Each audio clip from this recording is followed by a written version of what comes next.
tout le monde, soyez les bienvenus. Le département de français de l'université Mouloud Mamri donc revient aujourd'hui pour interroger les notions d'histoire et de mémoire. Les doctorants de cette université ont tenu à organiser en collaboration avec leurs enseignants un colloque permettant d'interroger l'histoire et la mémoire à travers plusieurs canaux qui les exploitent. La littérature, les manuels scolaires, l'espace public, la caricature, les journaux, etc. Si les canaux sont si diversifiés, c'est parce que la notion de mémoire et celle de l'histoire s'adressent directement au cœur et à l'âme de celui qui l'exploite et par là même de celui qui l'analyse. Si les chercheurs ne cessent d'interroger ces notions, c'est pour la simple raison que celles-ci s'inscrivent dans la durée et que leur nature même consiste à constituer les trajectoires spirituelles de l'homme qui en est parfois acteur et parfois spectateur avec leur grandeur et leur décadence. Si le sens et l'essence même des notions sont chargées, il faut reconnaître que les sources intarissables d'événements qui les alimentent sont en perpétuel devenir et nécessitent donc une interrogation régulière de ces deux concepts, l'histoire et la mémoire. Aujourd'hui encore, les chercheurs de diverses régions et de diverses disciplines viennent ainsi interroger les rapports de l'homme à sa mémoire et à son histoire. Si la réponse semble évidente à première vue, il est néanmoins problématique tant que l'homme essaye de conjuguer sa nostalgie du passé avec son regard critique du présent afin de savoir comment il doit se projeter dans le futur en émettant des hypothèses de sens. L'histoire et la mémoire de notre pays se taillent ainsi la part de lion. Elles deviennent une exigence éthique et esthétique qui conduit chacun de nous à les interroger pour se défaire d'un trauma encore vivace. Or, se défaire des traumas ne signifie nullement l'oubli. L'exigence scientifique veut que les interrogations restent objectives pour dépasser les débats. J'espère que les objectifs soient atteints afin d'inscrire les recherches dans un continuum théorique qui poserait et reposerait encore et encore des problématiques à même de conduire l'homme à se reconnaître. Alors,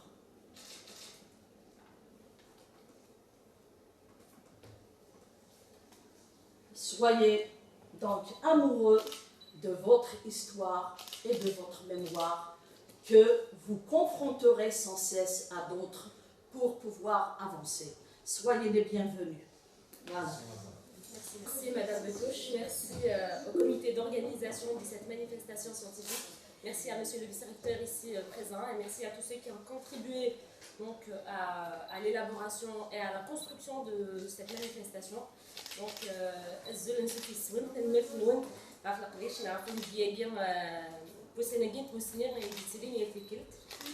moi-même, au nom de Madame Louisa, au nom de toute la faculté, sommes honorés donc, de parrainer ainsi à chaque fois des manifestations scientifiques au nom du département et au nom de la faculté. C'est pour moi aussi un grand honneur d'y prendre part à chaque fois, même si, je le disais tout à l'heure à Madame Betouche, il m'est difficile de prendre la parole devant elle et devant tous ceux qui ont été mes enseignants, qui nous ont formés et qui ont fait que nous soyons ici aujourd'hui.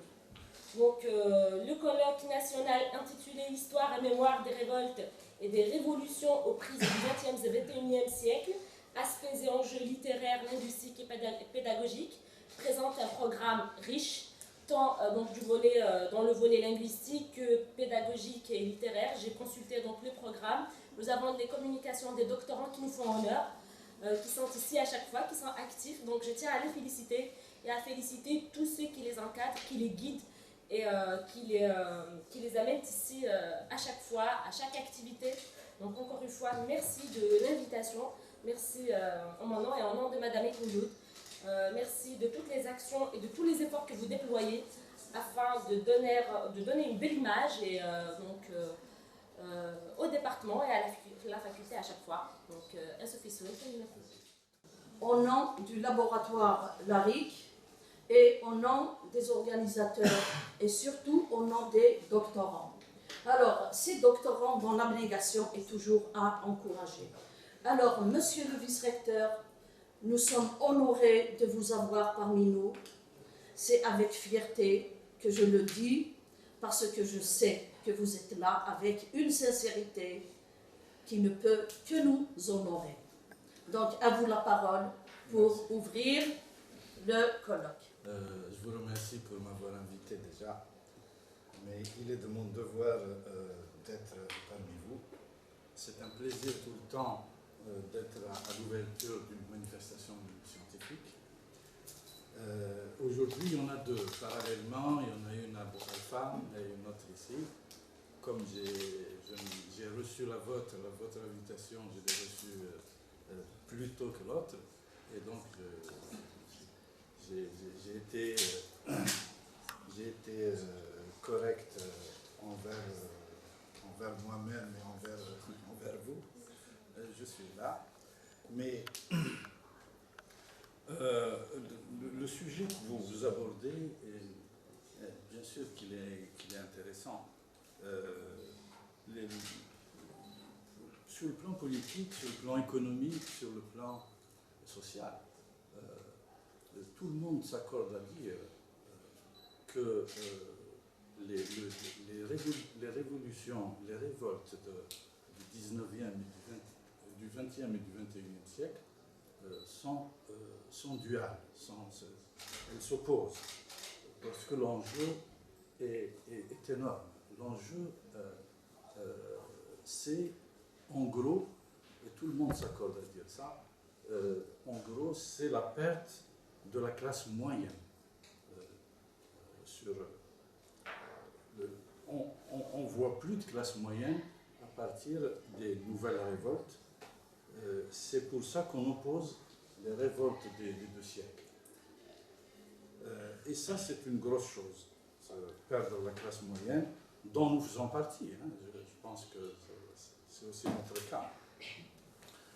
Je profiterai aussi, puisque des doctorants sont là, les directeurs de thèse sont là, etc., pour vous inciter aux publications dans des revues indexées. J'ai fait des courriers, j'ai fait 2 courriers déjà. Dans le premier, en disant que ce n'est pas du tout la propriété de la technologie, les revues de catégorie B, A et A+. Hein,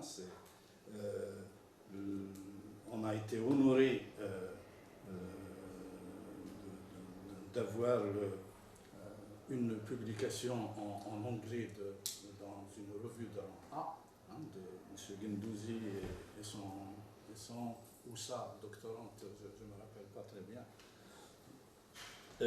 Et donc, dernièrement, j'ai fait un courrier aux facultés plutôt qui travaillent dans la langue arabe, parce que c'est la raison invoquée pour dire qu'ils ne peuvent pas publier dans des revues internationales indexées. Je leur ai envoyé une liste de revues dans lesquelles on peut écrire en arabe, en langue arabe. Voilà. Donc, pour vous, je pense que le problème est moindre. Le problème est moindre. Les revues, par exemple, si vous prenez la base de données Scopus, il y a beaucoup de revues de sciences humaines, de lettres, etc. Et on a toujours tendance à croire que ces bases de données sont réservées aux sciences dures et à la technologie. Ce n'est pas vrai du tout. Il y a peut-être plus de revues dans la base de données Scopus, plus de revues de sciences humaines et autres, que de technologie. Et donc, il faut juste faire un effort pour publier dans ces revues-là. Pourquoi je vous le dis? Parce que, tout simplement, bien sûr que par rapport à la réglementation, les étudiants, les doctorants peuvent très bien soutenir avec un papier dans une revue de catégorie C. Ça, c'est la réglementation. Mais un papier dans une revue de catégorie C ne donne rien à l'université. Ça ne compte pas du tout. Ça va à partir de la catégorie B et plus. Donc ce n'est que comme ça qu'on peut avoir des points pour l'université. Donc voilà, c'est juste un effort à faire, et pour vous et pour l'université, hein, dans vos publications. Et voilà, j'espère que vous en tiendrez compte. Voilà, sinon oui, pour cette journée, je vais dire la phrase ad hoc, hein, n'est-ce pas, au nom du professeur Boud Ahmed, recteur de l'université, en mon nom personnel, je déclare officiellement ouverte cette journée de travail, et je vous souhaite plein succès. Voilà. Merci à vous. Je pense que le vice-recteur a annoncé déjà une perspective. Une très belle perspective qui donnerait à réfléchir, puisqu'il a évoqué les mémoires des révoltes, ce que nous n'avons pas posé aujourd'hui, puisqu'il s'agit de l'histoire et de ses mémoires. Mais c'est un thème très très intéressant, et nous en ferons une thématique, et j'espère que vous l'avez entendu. Merci à vous, et merci au recteur de l'université Mouloud Mamri de nous avoir offert une tribune d'expression dans notre propre université, et les conseils du vice-recteur et du recteur seront entendus prochainement, et c'est à vous de relever le défi. Merci à vous.